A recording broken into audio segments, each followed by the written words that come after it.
It's a great privilege to be here, and I appreciate the invitation always by Pastor Brown. And so we're going to go right to 1 Corinthians chapter 9. I have a message I call By All Means. And there is a well-known statement by George Orwell that I would say tragically is more meaningful today than ever before. He said, during times of universal deceit, telling the truth becomes a revolutionary act. And hence the theme of our conference, Radical Christians. So we see in this text, 1 Corinthians chapter 9, this is Paul's confession of his own radical devotion to the call of God, and in particular to reaching people for Jesus. And so I'm just going to go right to it here. It's 1 Corinthians 9, verse 16. For if I preach the gospel, that gives me no ground for boasting. For necessity is laid upon me. Woe to me if I do not preach the gospel. For if I do this of my own will, I have a reward, but not of my own will. I am still entrusted with a stewardship. What then is my reward? That in my preaching I may present the gospel free of charge, so as not to make full use of my right in the gospel. For though I am free from all men, I have made myself a servant to all, that I might win the more. And to the Jews, I become as a Jew, that I might win Jews. To those who are under the law, as under the law, that I might win those who are under the law. To those who are without the law, as without the law, not being without law toward God, but under law toward Christ, that I might win those who are without law. Verse 22, to the weak I become as weak, that I might win the weak. I have become all things to all men, that I might by all means save some. So I want to talk about this confession, Paul's radical confession, or his radical devotion. But I would like to begin by showing you this photograph. This is one of the most iconic baseball photographs to any American baseball fan. You would almost recognize it.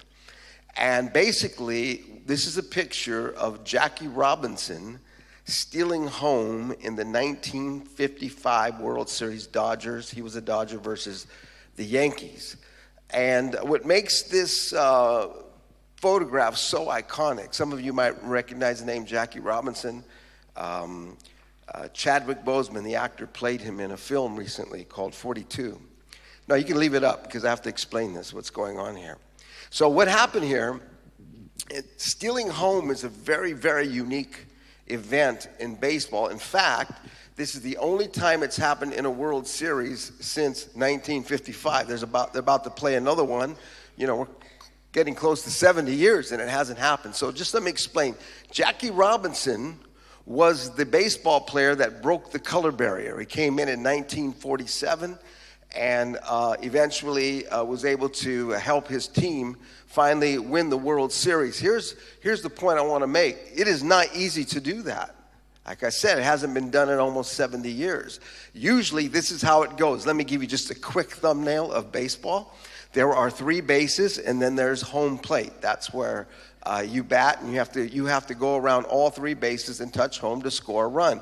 Usually, in order to score a run, what people do is they wait on one of the bases, depending on the hit that is made, you know, the quality of the contact. They're able to go around the bases and score. Almost never does someone simply on their own, in their own effort, while the pitcher's not looking, just run home and steal the base. Most people are not fast enough to do that.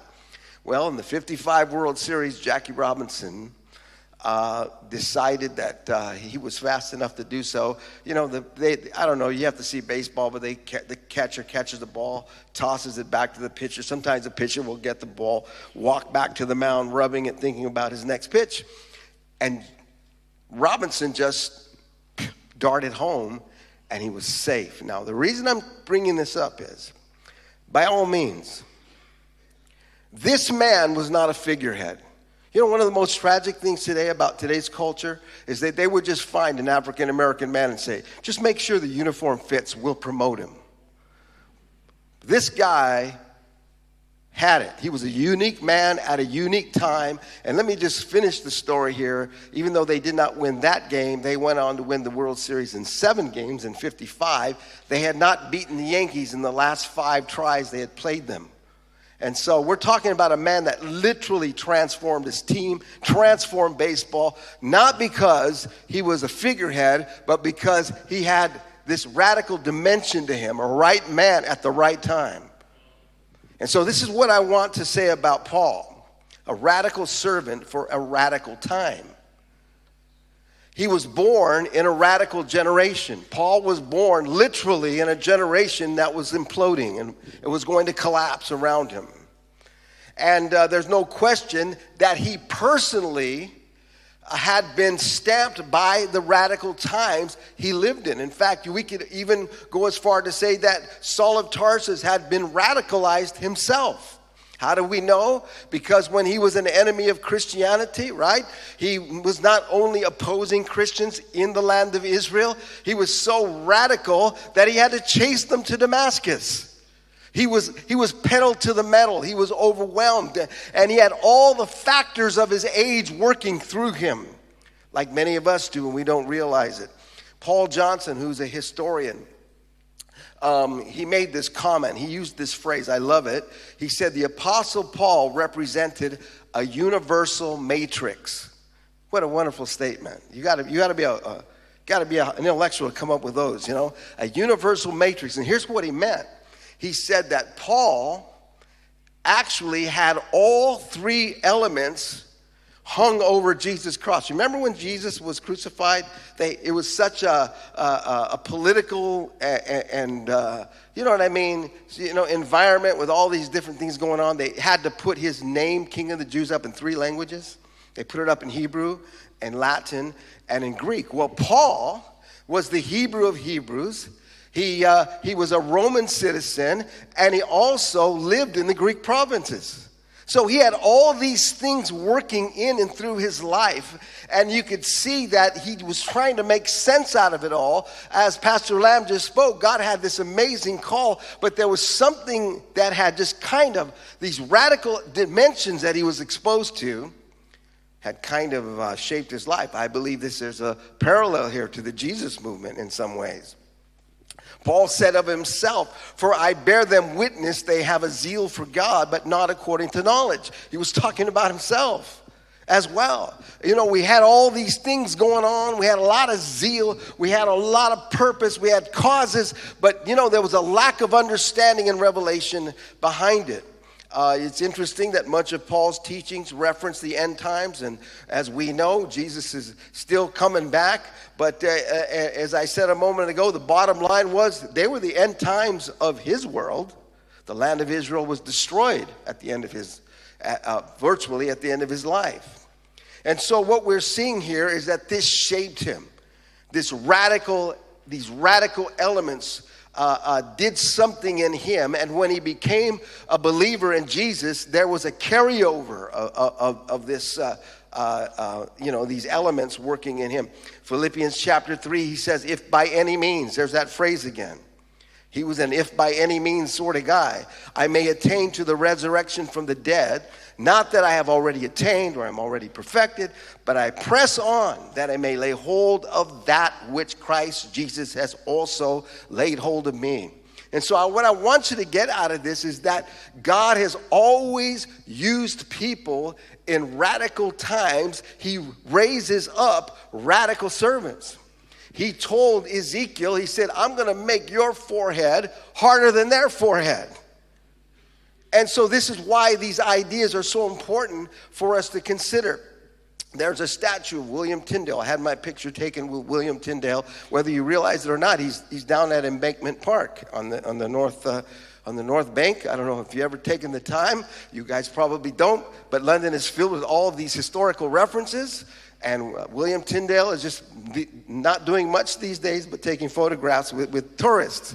But he was born right after the Spanish Inquisition was formed, And not only that, the Roman Vatican had their step. They were stepping up, persecuting people that were getting out of line. They were placing agents all over Europe at the time to crack down. This is when the printing press was created sometime in his lifetime. William Tyndale was in the middle of all these things and these radical factors taking place.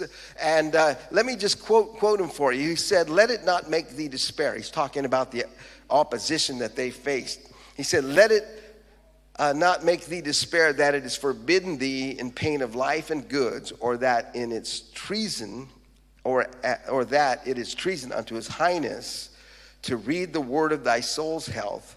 For if God be on our side, what matter maketh it who be against us, be they bishops, cardinals, popes?" These guys had a fire in them. These were people that were ready to do the revolutionary thing by speaking truth. And folks, this is what we have to realize. This is what I'm bringing it, is that we are now living in a radicalized generation. All the different elements that we are dealing with, youth are getting radicalized at an alarming rate. We've seen in the last decade or so, the Islamic radicalization, people that would have in another time just wanted to, go down to the market and get halal meat. Now all of a sudden, the kids are raging on the internet. There's a demon behind that.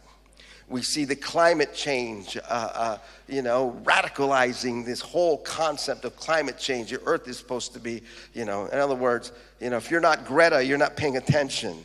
We see, Antifa and socialism and Extinction Rebellion and all these people. We see radicalization of feminism, gender fluidity. That's a radical, people are just being radicalized. CBN had a report that said, and this is a couple years old, they say there's been a 4,000% increase in kids identifying as transgender. 4,000%. Now think about this for a second. I'm aware that various kinds of identity struggles exist within the human condition. People trip out. But a 4,000% increase? What does that tell you? That tells you that we are witnessing right before our eyes society being radicalized. And so our responsibility, like Paul, is to serve the purposes of God in a radical time. Let me just say, also, there's a lot of ethnic radicalization going on. There was a book written 50 years ago, and I'm going to get through this, but I want to share this with you. Just so you know, a lot of what we're experiencing today in terms of ethnic tension has been plotted and fueled by devils and people that were teaching doctrines of devils. And some of your lives have been shaped and impacted by a flat lie. Let me go back to a book called Rules for Radicals. It's by a man named Saul Alinsky, who, by the way, in the foreword dedicated his book to Lucifer. But listen to what he says. I want you to, some of you guys, you don't know how manipulated you are. You have no idea how manipulated you've been in your life. Listen to what he said. Now, he's talking about, these are left-wing Marxists, 1970, 71. And so they're figuring, how are we going to make impact in the ethnic communities? He said the organizer, that's their term, the organizer, dedicated to changing the life of a particular community, listen, must first rub raw the resentments of the people of the community. Fan the latent hostilities of many of the people to the point of overt expression. An organizer must stir up dissatisfaction and discontent. He simultaneously breeds conflict and builds a power structure. Don't you know these people have been building a power structure out of your anger for a while? We live in it. We're so in it, we don't know it. We're so subject to it, we have not even a sense that it's been happening. All of these things are in play, and they are meant very by Satan to bring destruction. And what I want you to understand, talking about radical Christians, we are living in a radicalized generation. I know that word would make some people uncomfortable, But how else do you face it? There's another guy, and before I move on here, he's a columnist in America. His name is Victor Davis Hanson. And he made he's really an unassuming looking guy, and he just made he has no passion in his voice. But he made a simple statement. He said, revolutionaries have assumed power in America. They want to change the Constitution, the Supreme Court, and the Electoral College. And he says, these guys are revolutionaries. He was making a very simple statement. Like, don't look at him like he's some conspiracy theorist. He goes, they say they want to change all these things. And that's where we are as a country. And let me tell you something. If America goes down, it's going to be at the UK's doorstep. And how long did it take George Floyd to get here? About a day and a half. So God sees radical times, and he says, I want a radical servant. So let me move on here and make a simple point, because I'm trying to wind this up to by any means. It's important here to make a distinction between the gospel and mere radicalism. Because there is another element. The devil always knows how to put on the garment of the moment. The gospel is not just another radical cause, and this is very important. Karl Barth, the theologian, said the gospel is not a truth among other truths. Rather, it sets a question mark against all truths. And here's the fact. Some are drawn to the gospel because of its radical elements. Now, think about Jesus going into the temple. He cleanses the temple in John 2. And it says after that, in the next break in the passage, it says that many believed in him, but he would not commit himself to them because he knew it was in man.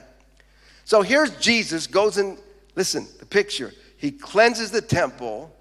Now, if you're just an average, everyday working stiff, doing your thing at the temple, and you see Jesus cleanse the temple, I don't know about you, but I would be like, go, sock it to the man. Sock it to the man. Push those things over. Tell them like it is.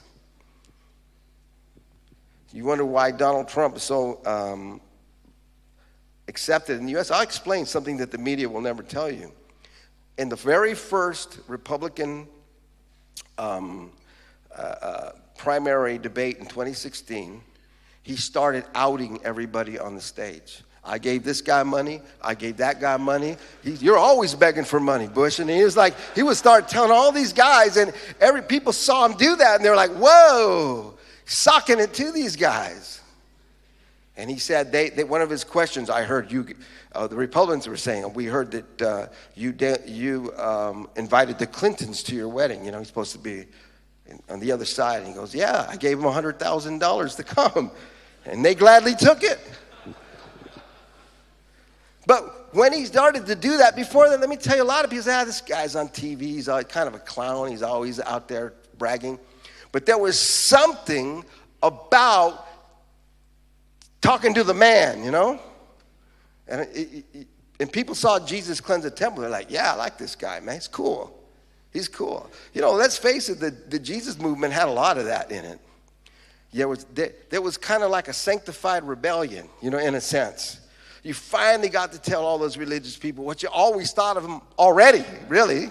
Now we can do it in the name of Jesus. That even made it a little sweeter. But you know, the gospel is not just another cause. And people have always tried to make the gospel into a mere radical cause for the times, which it is not. If you've ever been on the Israel trip, you've been to Masada. That's a sacred place in Israel, Masada. It's a high cliff where Herod the Great built palaces. And when they were battling the Romans, you know, at 69, 70 in the first century, 960 Jewish radicals, they called them Sicarii, radicals, took their own lives rather than surrender to the Romans. That's why they call this, the Israelis, you know, their version of the CIA, they call it the Mossad. This is like we'll never give up. Now there's a side story to that. If you read about it, And that is, at the time where many of the Jews were doubling down, resisting the Romans, guess what the Jewish Christians did? They fled. Remember Jesus said, when you see the abomination that causes desolation, flee? Well, they did. And again, some of the historians will say the divorce between Judaism and Christianity was finalized there.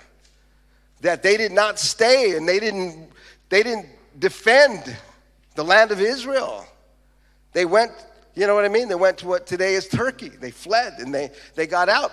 And they wanted to live another day to preach the gospel, basically. But you're talking about how they refused to be radicalized, their version to be radicalized. And there's a lot of biblical things you could have played out there to say, you need to stay here and fight.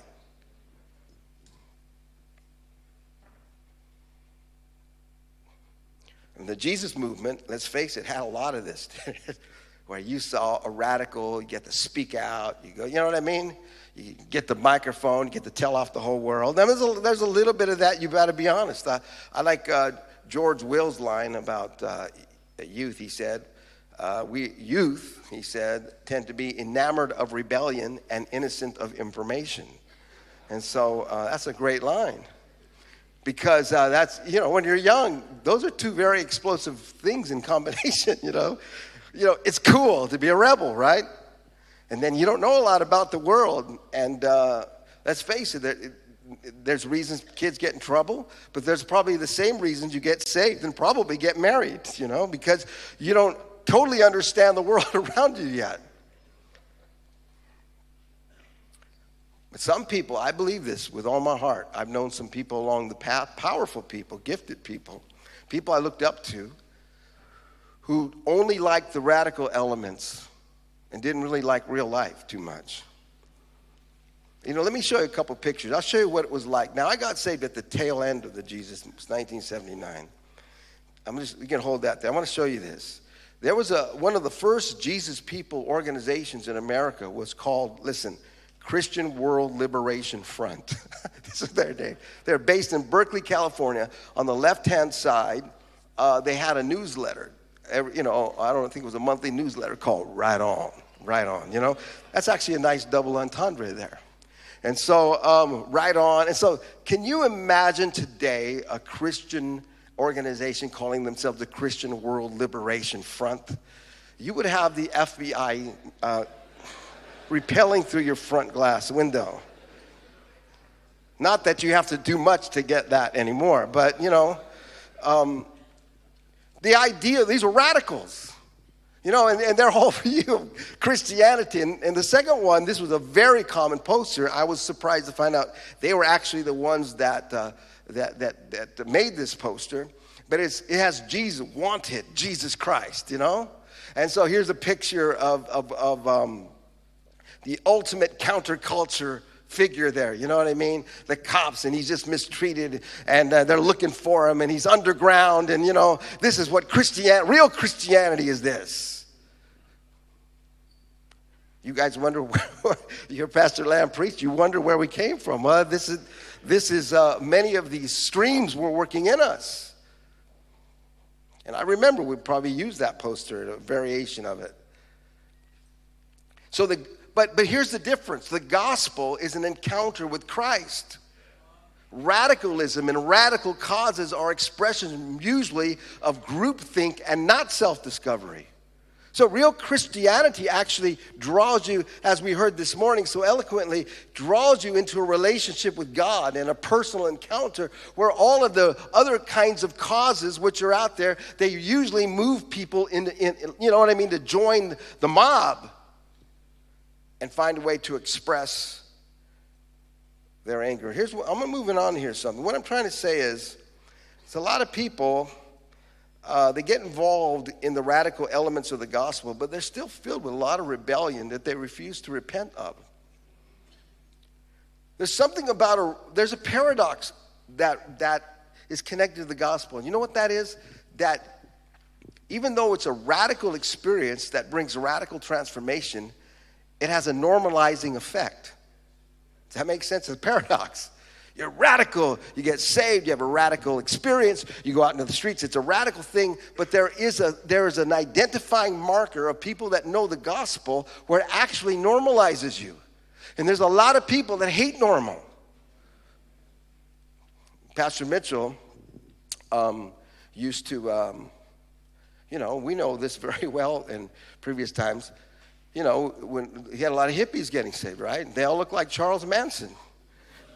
And Pastor Warner testified to our church that he used to go around cross country with just a waistcoat, no shirt on, and hitchhiking.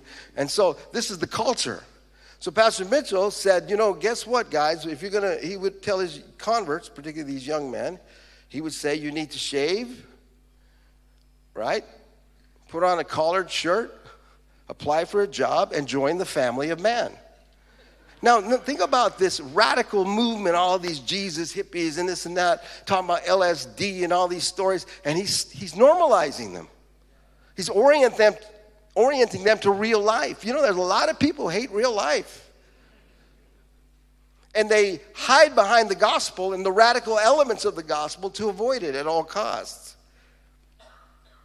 Paul said this again, some indeed preach Christ from envy and rivalry, others from goodwill. I really appreciate the fact that he identified this reality. Jordan Peterson, a lot of you know him, he has a great line. He says, an oversimplified, radical view of the world is fundamentally based in resentment. And there are people who join the cause, but they're not trying to get their hearts right and believe God and allow God to transform them. They want to always continuously lean toward the edges. And like I said, I believe with all my heart, I've known some, I've looked up to, but at the end of the day, they wanted to rage against the machine more than they wanted to do the will of God. And the gospel was only good insofar as you could rage against the machine with it. Many radicals pose as we know, as social justice warriors, but there's a version of this in the church when their true battle is a deep-rooted, lifelong struggle with disappointment and resentment. These are the people that, this church can't do this church doesn't, and they always hide behind some great cause of the gospel or religion. The world is filled with these people out in the street trying to hold up underground trains, for crying out loud. These kids, they got this great cause. They're trying to say, they're not saving the world. They hate their mom and dad. And we know it.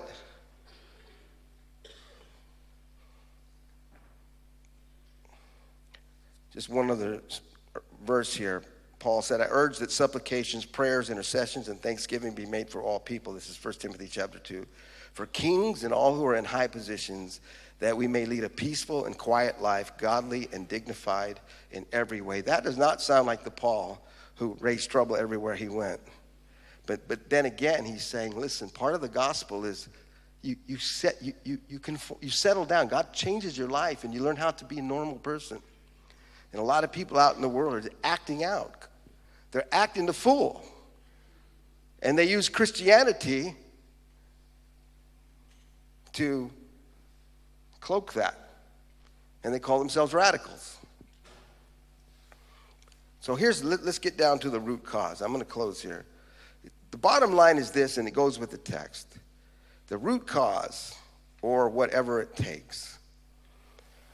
This is what a true radical is, by the way. Radicalism is you learn in school, ism always means a philosophy of. Someone who's into radicalism is into behaving over the top no matter what. Avoid that. The word radical comes from the word root. Matter of fact, a radish is a root vegetable. It's the very same word. And so a radical for God, a radical servant of God, actually goes to the root of the issue. And what is the root of the issue? Paul says, for the necessity is laid upon me. Woe to me if I do not preach the gospel. He said, this is the root of the issue. That I got to do this. It's not how I act, how I look, how cool I look. Do I have a Hebrew issue on my forearm? Is my hair spiky? That has nothing to do with it. It has to do with whether or not you are giving yourself to the root cause.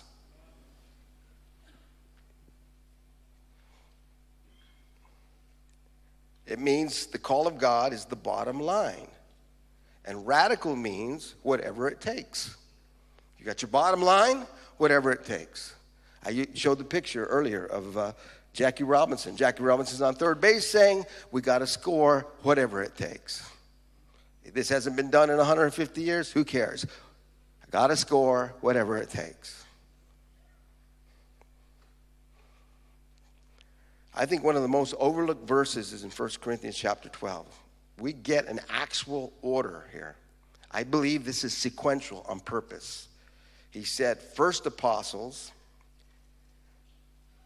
He's giving us an order. He says, first apostles, then prophets, then teachers. You ever hear people today, the church needs more teaching.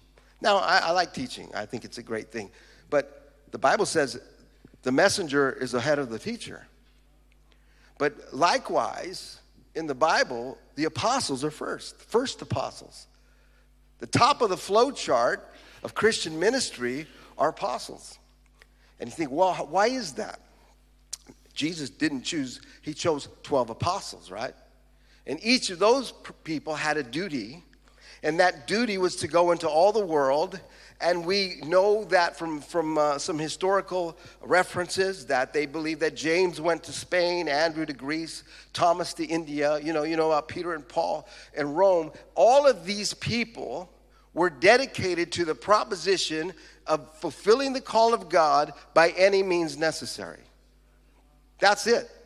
That will always be the ultimate example of doing the will of God. The person pressing the envelope, right, to finish and to do whatever it takes to get there. All evangelism should encapsulate this spirit that is whatever it takes. Not whatever it takes to look cool, whatever it takes to make noise, whatever it takes to make people mad. Whatever it takes to touch souls, make the gospel, reach them, make sense to them. This is where God will gift certain people to understand, have we tried this? Have we tried that? Have we, it's a whatever it takes. We go again, you want to go back to the rock and roll thing that we were using. When we were actually using this in the 1970s, in the late 70s, I didn't really learn about this until the 80s, how many Pentecostal people were not just being dumb religious people, but were honestly offended by it. They were genuinely offended. Not like they're just trying to be like judgmental and all that. They were actually, how could you do this? That's the devil's beat. And listen, sex, drugs, and rock and roll, they go together, right? That's not a false assumption. That's actually pretty accurate. And so they're wondering, how can you associate this with the gospel? But there was a generation that said, by any means necessary. We have to do what we got to do. We got to make sense. There's a generation that is drawn by the nose ring with this stuff, and we've got to make sense. So what Paul is saying here, as I wind down, he's talking about adaptation. He says, I become all things to all men. If the gospel and evangelism is our bottom line, that means you and I have to be also dedicated to adaptation. We want everything on our own terms. This is what made Paul so amazing and not so amazing to his detractors. He's teaching salvation by faith. He is not requiring the Gentiles to be circumcised. They call him on the carpet for it.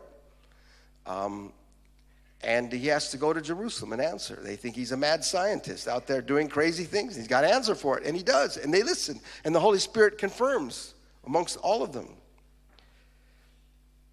But here's Paul. Paul was very angry about that. He reveals how angry he was in Galatians 5. He said, I wish they would emasculate themselves. He's talking about his critics, that tried to shut him down because he wasn't circumcised. But did you ever read chapter 16?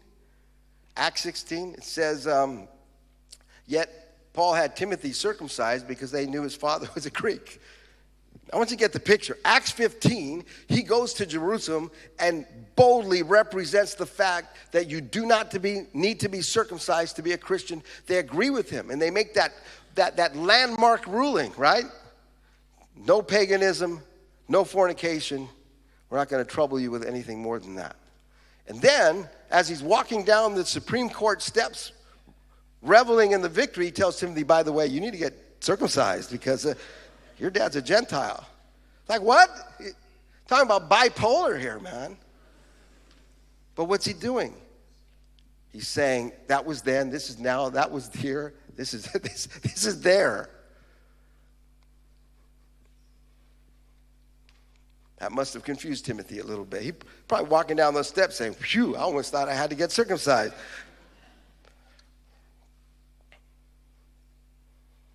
See, this is basically it, is that adaptation implies, and this is what I want you to understand, especially about our fellowship. Adaptation implies the foundation is solid. Adaptation means we tweak and we adjust when necessary. It doesn't mean you change everything. It means it was there, but you adapt. You have suspension, you know. You move and you shake. I want to close with another baseball reference, another stealing home reference. When it comes to doing whatever you got to do. See, this is the bottom line, folks. We want to finish our race. We're getting older. I'm getting older. Let's speak for yourself. I'm getting older. And you want to finish. There's a point where you go like the point of no return, and you trip out and all this, and then you come to that point where you say, I was going to finish. I just want to finish. And then it's by all means necessary. I want to get to that line. We have ideas, we had hopes, dreams, disappointment. I want to finish, right? So it's by any means. That means we're at the time in our lives where you should be figuring out ways to finish. How can I finish? A few years ago, I was preaching in a regular service in Prescott on a Sunday night. And in the service, Pastor Lamb would know this guy. He was an optometrist. I can't remember his name. His daughter was in the church, but he would come to services now and again when he visited Prescott. Anyway, he came up to me at the end of the service. He had heard my name, maybe somewhere in the announcements. And he walked up to me and he said, your last name is Ruby, right? And I said, yes, sir. And he said, do you know a Philip, a Ray, and a Fred Ruby, which would be my dad and two of his brothers. And this man grew up in Winslow, Arizona, along with them. And he started to tell me the story that he goes, so you're Philip's son? I said, yes, Philip. He goes, I know your dad. I know him very well. I think about him all the time. I was thinking, well, that's an interesting thing to say. And he started telling me why. Because he said in 1947, there's that year again, they were at or something like that, they were in the Arizona State Baseball Championship. Winslow was in the championship. And my father, Philip, was on third base, and this gentleman was batting. Pastor Lamb described being batting, you know. And it was the bottom of the ninth, and Winslow was down by 1 run. All my dad had to do was score, and they would have tied it, gone into extra innings, and, you know, played it off that way, kind of like extra time in football. But before my dad could get a chance to score, this brother, or this gentleman, I forgot his name, I wish I remembered, struck out. He struck out, and we say stranded my dad on third base. And he said, the reason I never forget your dad, and I think about him all the time, because he really gave me what for after the game. I said, that is my dad. You're right, that's him. He said, he really gave it to me, just dressed me up one way and down the other. So about a week later, I was going on a trip to Turkey. And I called my parents, you know, you drop in a call, and my mom always said, you know, say hi to your dad. You know how your dads are. Yeah, hey, son, how you know. But anyway, before he could do that, I said, Dad, well, hold on. I met a guy the other day, said he knows you. And he started to recap the story, and it's so amazing. Like, him and my dad were back in that moment. They're like, their life goes back whatever time, 50 years. They're back in the moment. And my dad said, yeah, son, I was on third base, and he was batting, and all he had to do was lay down a bunt. All he had to give me something to work with, and he just stood there and struck out looking. But my dad said these words to me before we hung up the phone. He goes, you know, son, I think about it all the time. I should have stole home. He said, I should have stole home. Now, you know, that was it. Virtually the last thing he said. We end the conversation. Here's your mom. You know, and turned it back over. A few days later, I'm in Turkey. It's 2005. I get a phone call from Richard from the United States, and he told me that my dad had a heart attack and passed away. It was like a few days later. That was my last conversation with my dad, very last one. And so those words have never left me. I should have stole home. I should have stole home. It was the last thing he ever said to me. Here's a person. Now, he's just talking about baseball, but he's also talking about life, right? There are things you do in life where you say, it'll take care of itself, or, you know, I'll get around to it, or it's not that important. And then you think about it later in life, and you say, no, I should have done this. Now, the reason I add one more thing, and we'll pray, or I'll turn it over. It's been like 5 years now, we were in the Tucson conference, and Pastor Warner called me on a Thursday afternoon and said, you know, Fred, what do you think about taking London from the Jalas? And it was a Thursday afternoon and he goes, I need to know tonight by 7 o'clock. Talk to Norma. And, you know, we have grandchildren. We had a life.